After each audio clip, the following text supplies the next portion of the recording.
మూర్తి అనే సామాజిక కార్యకర్త క్రూరంగా హత్య చేయబడడం, అది కూడా సాయంకాలం వేట అందరూ చూస్తుండగానే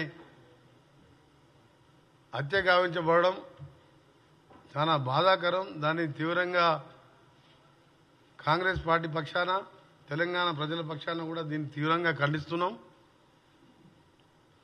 ఇతని కేసు మీకు తెలుసు, 35,000 నుంచి 35,000లో అయిపోయే కాళేశ్వరం ప్రాజెక్టుని 1,35,000 కోట్లకు పెంచి దోసుకున్న దాని మీద ఆయన కోర్టులో ఫైట్ చేస్తున్న సంగతి మీ అందరికీ కూడా తెలిసిందే.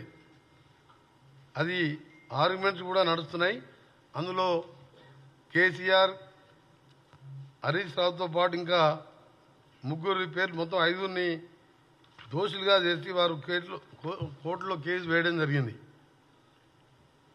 మేడిగడ్డ కుంగిపోతూ 1,00,000 కోట్ల ప్రజాధనం వృధా అయిందని చెప్పి అతను ఒక సామాజిక కార్యకర్తగా కేసు వేయడం, దాని మీద రెగ్యులర్గా వాదనలు నడుస్తుండడం, దానికి స్క్వాష్ చేయాలని కేసీఆర్ గారు కూడా కోర్టుకు వెళ్ళడం జరిగింది. గతంలో ఈ కేసు కూడా మొన్న కూడా 11/2/2025 మన ఫిబ్రవరి 11th రోజు కూడా హియరింగ్ ఉండే డిస్ట్రిక్ట్ సెషన్ జడ్జి భూపాలపల్లి దగ్గర. నిన్న హత్య జరగడం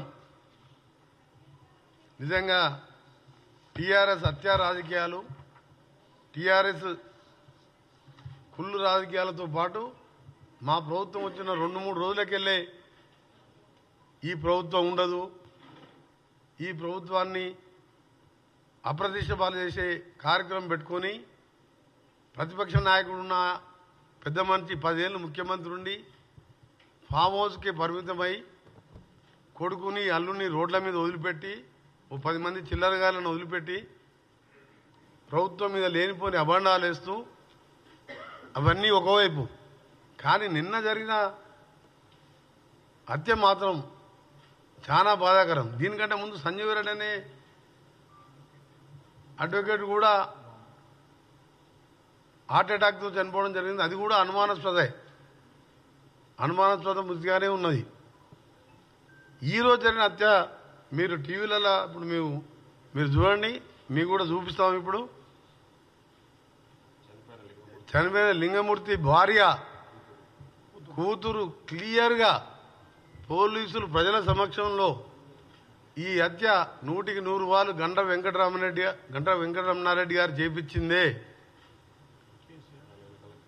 వాళ్ళ బిడ్డ, ఆ భార్య, మొత్తం వీళ్ళ వెనుక కేసీఆర్, కేటీఆర్ ఉండి, హరీష్ రావు గారు ఉండి ఈ కేసు హియరింగ్ వస్తున్నది. దీని మీద దోషులుగా తేలుతారు కాబట్టి కిరాయి అంతకులతో చేపించిండ్రు.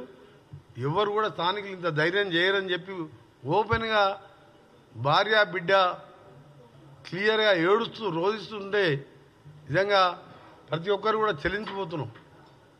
ఇక తెలంగాణ 4 కోట్ల మంది ప్రజలు, 4 కోట్ల మంది తెలవు, వాళ్ళ డాటర్ తినండి మీరు ఎంత క్లియర్గా ఉన్నదో.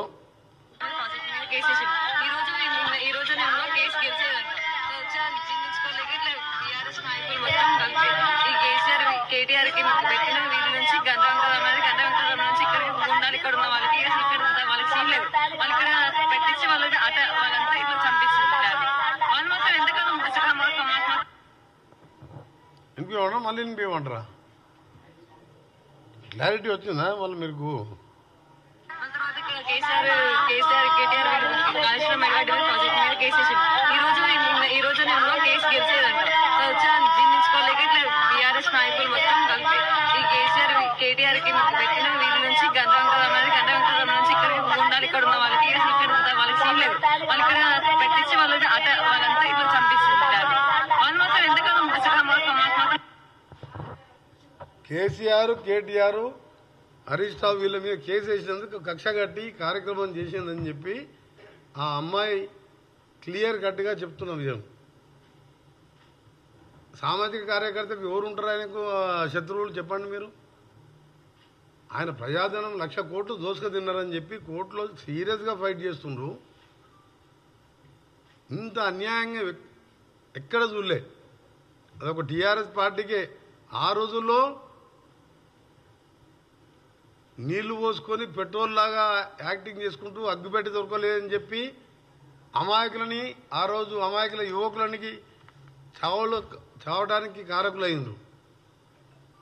ఆ తర్వాత తెలంగాణ ఇంతమంది చనిపోతున్న కాంగ్రెస్ పార్టీ 4 కోట్ల మంది సకల జనుల సమ్మె చూసి తెలంగాణ రాష్ట్రాన్ని కాంగ్రెస్ పార్టీ సోనియా గాంధీ గారు ఇస్తే దాన్ని దళిత ముఖ్యమంత్రి అని చెప్పి రకరకాలుగా ప్రజలను మోసం చేసి అధికారంలోకి వచ్చి 10 ఏళ్ళు దోసుకొని ఆ దోపిడి బయటపడుతుంటే ఓర్వలేక హత్యలకు దిగజారిందంటే సిగ్గుతో తలదించుకోవాలి. వీళ్ళు నిజంగా ఈ తెలంగాణలో ఎట్లా పుట్టినా అర్థమవుతలేదు.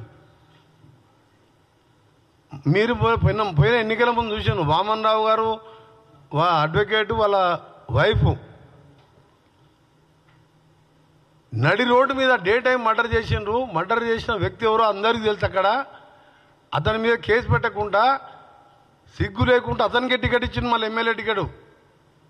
అక్కడ ఉండి ఆ రౌడీజం, మైనింగ్, శాండ్ మైనింగ్ అన్ని మాఫియాలు తయారు చేసుకుంటూ అక్కడ శ్రీధర్ బాబు గారిని కూడా ఆయన ఎవరు జోలికి పోయే వ్యక్తి, ఆయనను కూడా హత్య చేయించే ప్రయత్నం చేసిన వ్యక్తికి మళ్ళీ ఆయనకే టికెట్ ఇచ్చిండు. దేశమంతా రాష్ట్రం అంతా కోడే కూసింది. వామన్ రావు భార్య భర్తల హత్య కారకులు ఎవరు, ఆయనకే టికెట్ ఇచ్చిండు.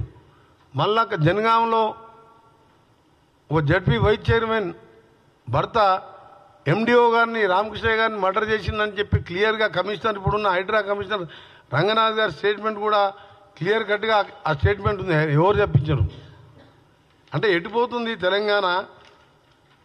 దీనికోసమైనా తెలంగాణ మనం తెచ్చుకున్నది. ఈరోజు అపహరించిన రోజే